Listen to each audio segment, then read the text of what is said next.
Today we are diving deep into what is, without a doubt, the most powerful tool of persuasion ever created, the story.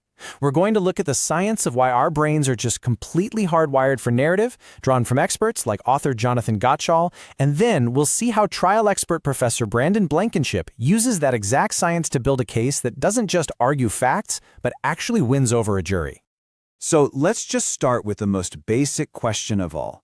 Why are stories so powerful? Why do we see them everywhere, even in places they don't really exist? Well, it turns out it's not really a choice we make. It's more like a deep biological command. There's this classic psychology experiment from way back in 1944 that just shows this perfectly. Researchers showed people a really simple animation. Just a big triangle, a little triangle, and a circle moving around inside a box. That's literally it. But what people saw wasn't shapes. No, they saw a full-blown drama. They saw a big, mean, bully triangle trapping this poor little circle, and a brave little hero triangle trying to save her. Our minds just automatically, without us even thinking about it, turn random chaos into a story with a beginning, a middle, and an end. So here's the game plan for today. First, we're going to dig into the science. Why are we the storytelling animal? And we'll meet the brain's inner narrator. Then we pivot to how this is used in the real world with some powerhouse courtroom strategies, turning a victim into a victor, casting the perfect hero, and this really fascinating idea of depositing joy to withdraw pain. Okay, so let's start with this first big idea. According to author Jonathan Gottschall, our brain's default setting is basically story mode. It's constantly trying to take all the random things that happen to us and weave them into some kind of meaningful plot. It's just how we make sense of the world around us. And this quote right here, it's not just some nice poetic line. It's a biological reality. We don't just like stories, we actually need them.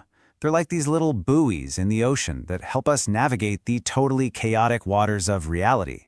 So, if we are all natural-born storytellers, where in our brain is this all happening? Well, believe it or not, scientists actually have a name for that little voice in your head. The one that's constantly trying to explain everything that happens to you. It's called the interpreter. It's this part of our left brain, identified by neuroscientist Michael Gazzaniga, and its one and only job is to take every single piece of information coming in and spin it into a story that makes sense. And here's the crazy part. It will do this even if it has to totally make stuff up to fill in the gaps. And the way they figured this out is absolutely wild. They studied patients whose left and right brain hemispheres had been surgically separated, usually to treat severe epilepsy. And this let researchers send a message to one side of the brain without the other side having any idea what was going on. Okay, so get this. In one experiment, they showed a snowy scene to the patient's right brain. The patient's left hand then pointed to a picture of a shovel. Simple enough. But the left brain, where our interpreter lives, it didn't see the snow. So when they asked the patient, "Hey, why are you pointing to the shovel?" the interpreter didn't say, "I have no idea." Nope. It instantly made up a perfectly logical story. "Oh, you need a shovel to clean out the chicken coop." It just invented a reason to explain an action it couldn't understand. Jonathan Gottschall has the perfect name for this, the inner Sherlock Holmes.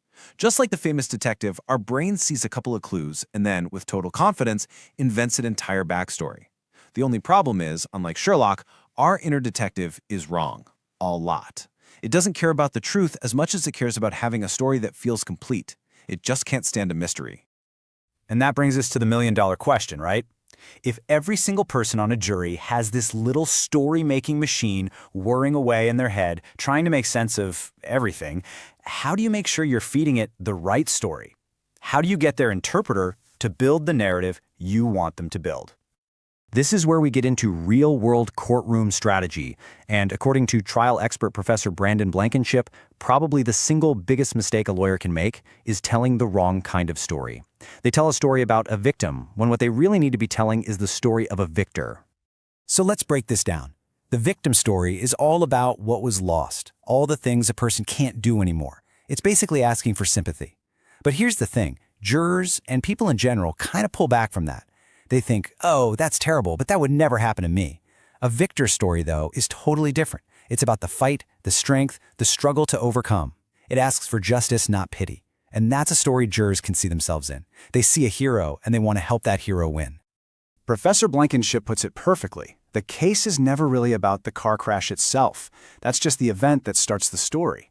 The real story, the one that a jury will actually connect with, is about the fight to overcome everything that came after the crash. It completely reframes the main character from someone defined by their pain to someone defined by their incredible strength. Of course, every great story needs unforgettable characters. That inner Sherlock Holmes in the jury box needs to know exactly who to root for and, just as important, who to blame. This means you have to very deliberately cast the roles of the hero and the villain. So what does that hero look like? Well, just think about pretty much every great movie you've ever seen. The hero wants something desperately, but there's a huge obstacle in their way. That's the conflict. But what defines them is they never, ever give up. They're the underdog, the fighter. Think about Rocky. He actually loses the big fight at the end of the first movie, but we love him because he just refused to quit. That is the kind of character a jury wants to champion. And the villain? Professor Blankenship has this absolutely brilliant and simple definition. It's not just someone who made a mistake. A villain is the person who knew the most, who had the most power to prevent the harm from happening, and simply cared the least. See how that frames it? It's not about incompetence, it's about indifference. And that is so much worse. Okay, we're at the final piece of the puzzle. And honestly, this one might be the most counterintuitive strategy of all. How do you talk about the damages, the pain, the loss, in a way that truly lands? Well, the secret is to start with its exact opposite. Just let that sink in for a second. The single most powerful and therefore the scariest emotion you can bring into a trial is joy. But why? Because showing genuine, authentic joy is an act of incredible vulnerability. And it's that vulnerability that creates an unbreakable bond with a jury. So here's the two-step strategy. First, you make what Professor Blankenship calls deposits of joy. You show the jury the life that was lived before everything changed. You tell stories of happiness, of love, of strength. You're building up this emotional bank account.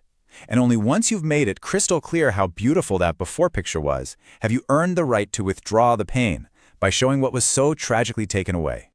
Because at the end of the day, we don't truly understand the depth of a loss just by looking at the grief.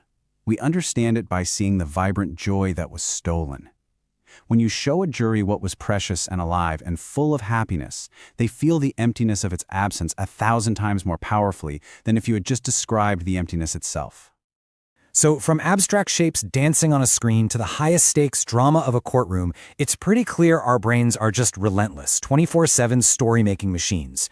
The process is automatic, it's unconscious, and it's incredibly powerful. And that kind of leaves us with one final thought. If your brain is constantly spinning these tales to make sense of your world, who's writing the script? Are you the victim in your own narrative, or are you the hero?